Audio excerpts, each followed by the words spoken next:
These people don't care about me. If I had diabetes or I needed insulin, or if I had cancer, or if I got in a car crash, anything, they'd be hitting me with medical bills I could never possibly afford. They'd let me die. But they are insisting I take this shot for free on repeat. This doesn't make sense. I was living there and people often say to me, why do you live in a corrupt country? And my argument was, every country's corrupt. If you think America is not corrupt, you are living in a bubble. The world is corrupt. England's corrupt. They're all corrupt. The EU is corrupt. Russia's corrupt. Every country's corrupt. They don't give a fuck about men. They don't give a shit about the 18-year-old boy out there who can't get a girlfriend and is genuinely lonely, and the fucking sports stars fucking them all. The idea that men don't feel emotions is incorrect. We feel emotions. I would actually argue we feel emotions with certain emotions stronger than women. Andrew said rape's fine. Andrew said it's women's fault. I didn't say that. There's no feminists to this day in Ukraine. Not a single feminist is demanding that the women stay and fight. Not a single one. They don't give a fuck when it turns real. Once it turns hot, then it's woohoo, straight to, what do you want, a sandwich? Sure. Well, what do you want a sandwich, sir? What's going on, YouTube? Welcome to the Stay Locked In podcast. If you somehow stumbled upon this video, go ahead and hit that like, subscribe, and notification button down below for more content. I got a crazy goal of about 10,000 subscribers. If you can help me manifest my goal into a reality, I would really appreciate it. With that being said, let's go ahead. Let's get right into this video. Let's go ahead and lock the in. Alright? So boom.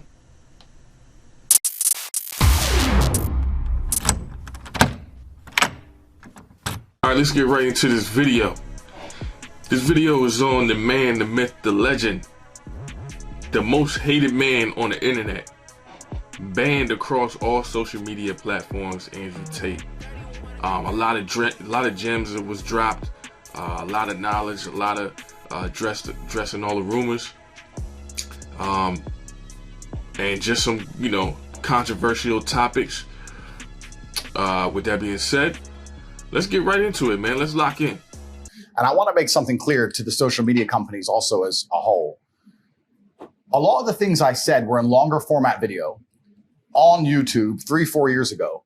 And the way that social media is being produced and also digested has changed significantly in the last year. It's all TikTok. It's all YouTube Shorts. It's all Instagram stories. TikTok in real time has destroyed the attention span of billions of people. Have you ever watched somebody on TikTok? How long do they give a video before they get bored? How long? Watch someone. Next time you see someone on TikTok. 2 seconds. Boring. Yeah. Boring. Like your attention span is gone. You can no longer focus on the real world. You can't focus on anything. ADHD is being developed in real time from these apps, right? Yeah, I agree with what he's saying, man. To be honest with you, listen, I won't go as far as to say that TikTok completely is destroying the mindsets or the attention span of everybody, but it does have its destructive side, as does any other social media. And there are some useful things on TikTok, but I completely agree that people's attention span is being shortened because of it. And not only that, clipping up and stuff like that, we're talking about context. You know what I mean? There's things that can be taken out of context with a very short form clip. And what he seems to be addressing is just that, is that he was taken out of context, and TikTok, makes things go viral. They clip up certain parts and, they make things go viral. They're not in it for context and having an intelligent conversation. TikTok is there for viral moments, entertainment, and negativity. Do they truly want the best of you? If the news convinces you of something to the point where you're going to argue with your own family members at a dinner table, does the news really care about you more than your family? This is a genuine question. You need to analyze every belief you hold, where it came from, and then analyze what their intentions are. And if you start to do that, you look at something like COVID, for example, it's an easy one. And you look at all the bullshit they were saying, and you sit here and go, wait, these people don't care about me. If I had diabetes or I needed insulin, or if I had cancer, or if I got in a car crash, anything, they'd be hitting me with medical bills I could never possibly afford. They'd let me die. But they are insisting I take this shot for free on repeat. This doesn't make sense.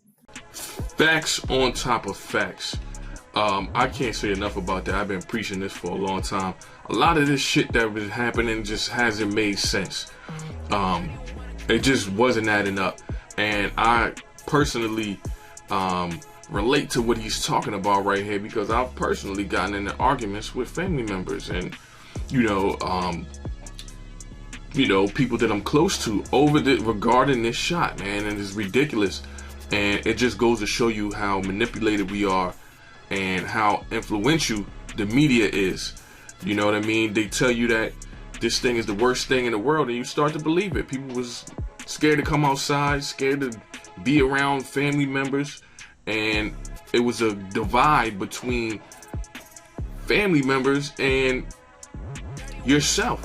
And now, now that we're, a couple years removed from the initial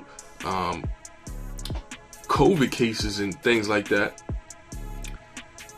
listen, man, what he's saying is absolutely correct. It was all bullshit at the end of the day. I was living there, and people often say to me, why do you live in a corrupt country? And my argument was, every country's corrupt. If you think America is not corrupt, you are living in a bubble. The world is corrupt. England's corrupt. They're all corrupt. The EU is corrupt. Russia's corrupt. Every country's corrupt. Listen, man, this man is speaking nothing but facts, unfiltered truths. That's the reality of the situation, man. Whether we want to believe it or not. I was personally having an argument with somebody, or a debate or discussion, however you want to word it, regarding corruption and who was more corrupted, and what is easier corruption in particular countries and whatnot. But at the end of the day, my position was, I agree. All nations, governments on the planet Earth have some type of form of corruption going on. It's just facts. It just is what it is. If someone is a murderer and you're trying to argue pinpoints about who was a first-degree murderer or second-degree murderer, they're both murderers. That's a fact. So I agree with what he's saying here. But I said, no, people already understand that rape is wrong. Unfortunately, human nature, some people don't care about doing wrong things. We should teach people not to steal, but they still steal. Would you agree that everyone says don't steal? The Bible says don't steal. The Quran says don't steal. Schools say don't steal. Everyone says don't steal. People still steal. So if I were to take $1 million in cash and walk down the street at night in the worst part of town holding it, to a degree, I would have some responsibility. When I got robbed, the police would come and say, why did you do that? People would say, Andrew, why did you do that?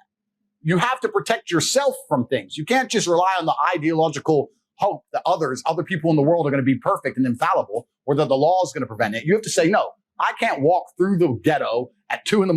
with $1 million in cash. I take personal responsibility. She agreed. I said, then by extension, would you agree that the smartest thing a woman can do to prevent rape is not to sit here on a podcast and try and change the way men think and talk about your bullshit, but to take some degree of personal responsibility and not put yourself in dangerous situations? I'm not saying that's going to prevent all rape. I'm not saying that rape is okay. Rapists should be executed. I'm not saying that every single woman who was ever assaulted could have prevented it. I'm not saying any of that. I'm saying the smartest thing a woman can do is say, this is dangerous. Going home with this guy I just met is dangerous. Walking through this area by myself is dangerous. Let me call a taxi. Let me call my brother. Let me go with my husband. Isn't that a more intelligent way to teach women to prevent themselves from being raped, as opposed to telling them, you can do whatever you want, walk around in the middle of the night naked, it's no problem, men shouldn't rape, men are the problem? I said, what you're trying to do is illogical. What I'm trying to say will actually prevent rape. So what you're saying, when you're telling girls, do whatever you want, men are the problem, you're convincing women to put themselves in situations where bad things might happen to them.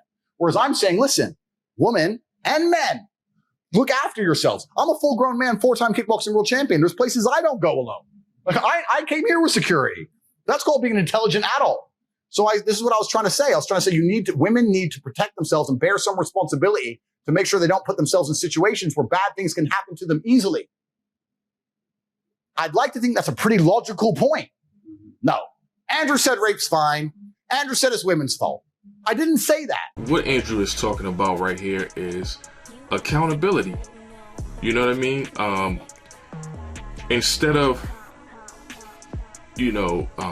placing blame or trying to change the world. You can't change the world. That's unrealistic. What you can do is control what you can control and minimize the situations that you're putting yourself in. So I agree with what he's saying. You can't control. We all know and understand that. Listen, there wouldn't be criminals if they actually gave a fuck about the rules and what people think. We all know that GRape is wrong, but there are people out there that are grapists, and there's nothing that we can necessarily do about that. You can't change the world. You can't change the mind of every single man on the planet. But what you can do as a woman is control what you can control. Wearing, the proper clothing in certain settings and just being aware of your surroundings. I think the most dangerous men on earth are the weak men. I think inside of every single man, we're born with a fire inside of us that if we do not control, can destroy ourselves and other people. And if you look at men who have no emotional control, because that's what they're trying to teach us to have. They're saying, listen, you're a man, you're allowed to just cry all the time and have no emotional control, no stoicism, just react to your emotions. Do you know what happens when you tell men to just react to their emotions? Anger. You have school shootings, you have rape, you have violence. That's what happens when you tell men to have no emotional control. What he's talking about is extremely important right here. I think all men need to exercise self-control and emotional control. There's so many things that men deal with and people deal with in general. But men, generally speaking, are looked at as leaders and the rock and the head of the household. And you have to have the ability to not make emotional decisions and think logically in the face of adversity. So we all know the world is going to have some type of negative reaction to you or negative action towards you at some point in time in your life. You have to be able to control your emotions and be able to deal with that as best as possible and move forward. There's some people that can't deal with that and they lose it. The idea that men don't feel emotions is incorrect. We feel emotions. I would actually argue we feel emotions with certain emotions stronger than women. I would argue that we feel heartbreak stronger than women. I would argue we feel anger like a woman could never understand. I would argue we are extremely emotional. Rage, pure rage. Well, it's feedback. So when you get the feedback, it's all about how you internalize it and how you process it, right? It's having stoicism's not feeling emotions. It's feeling the emotion and going, okay, why is this happening? How much does this really matter? What's the most intelligent move on the chessboard? I agree with what he's saying here to an extent. I do believe men feel emotions. Certain ones, I would say, stronger than women. In particular, rage and anger. I agree with that wholeheartedly. Heartbreak. I'm not so sure or sold on that idea that men feel heartbreak a little more than women. I think women do feel heartbreak as well, or equally as men do. I just think it's a lot quicker and easier for a woman to move on than a man. That's just my personal opinion.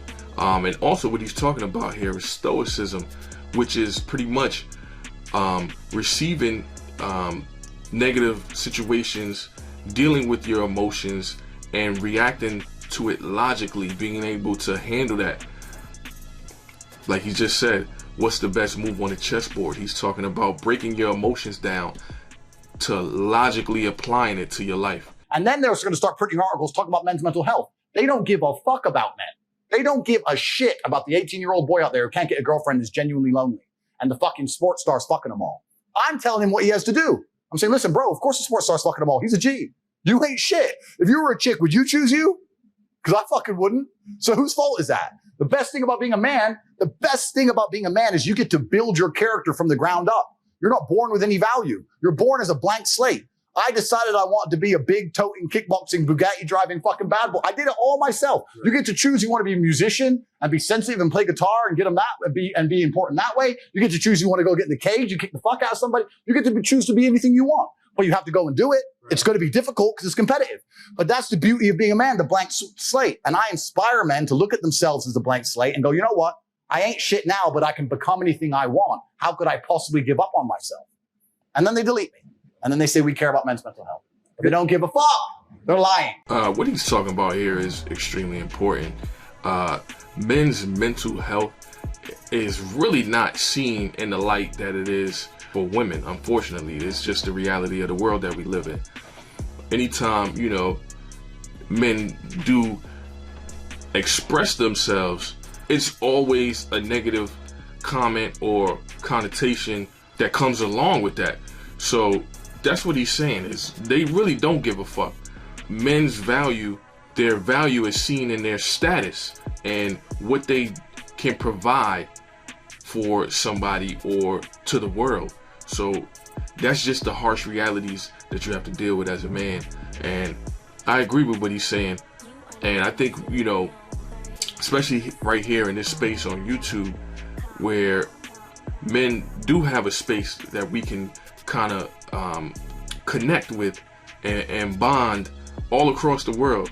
And I think it's important that we raise these issues up as far as men's mental health and things like that. I didn't say depression isn't real. I said feeling depressed is real. But the idea that depression is going to strike you in your mind and there's nothing you can do about it, I think that is promoting helplessness amongst depressed people, and that's the reason they kill themselves. I don't think that making people helpless in an unfortunate situation is the great thing to do. You have to give people hope. And I explained that when you believe in something, you give it power. So I tried to say that when I felt at my lowest and I achieved the most I've ever achieved in my life, the reason I was capable of doing that is because I didn't believe in the paradigm of being a depressed person. I just believe that this is how I currently feel, and fuck it, I'm going to do whatever it takes to get my life to be better. Here's where I kind of part ways with the way Andrew thinks. I completely understand what he's saying, and working yourself out of depression. I personally believe depression is you living a certain lifestyle, or, you know, thinking a certain type of way that you are not living. You desire to live a certain type of way, but you can't live it. And I think that's what he's talking about, is working yourself out of depression. For instance, if you feel like, whatever the case may be, you know, you want six-pack abs, but you can't have it and you're out of shape, or whatever the case may be, and you're not living in that particular light. He's talking about working yourself. Well, okay, you want six-pack abs? Well, go to the gym. Start eating right. You know, and as far as, he makes it very simple. But what that doesn't really touch on is things that are maybe trauma-induced. For instance, losing a loved one or a parent or something like that that causes depression. That's something that you know, that's part of life that you can't really change. And these things happen to you, and it may induce depression. So for him to say depression isn't real, I understand what he's saying, but I feel like it's irresponsible of him to say that, because there are people that suffer from major clinical depression. So I think that's irresponsible of him, but I understand what he's trying to say. I don't want to be labeled a misogynist. This is just my worldview. I don't think many women have a true, because it's not their job to be, to some degree, they feel like men should protect them to some degree. Most of them, I don't feel like they have a true akin to threats sometimes. I give a million different examples, but if I go on a date with a girl in a restaurant, the first thing she wants to do is put on Instagram instantly. I'm like, no, whoa. You can't, we're here now. Like, you can't be putting that we're on in this restaurant with the napkin and that's how they kill Pop Smoke. Like, calm down. But it doesn't consider their mind there's a threat, or that many women don't accept that there are groups of men right now sitting in rooms, scrolling social media, looking for someone to get. looking for someone to get. They're just sitting there, 10 brothers from fuck knows where, sitting there just going, that was 10 minutes ago, this tag. Oh, Mr. Bugatti. Yo, this is facts. And this, unfortunately, speaks to not only Pop Smoke, but something as recent. PNB Rock. We all seen, not to place any blame on anybody, but we all seen his girl posted their location, and we seen and heard what happened from there. So this man is speaking nothing but facts. R.I.P. to PNB Rock. I would hate to meet a woman who's been through as much trauma as I have. That's not the kind of, that wouldn't make her a good woman. I don't think women need trauma at that level. I don't want women who've been stabbed.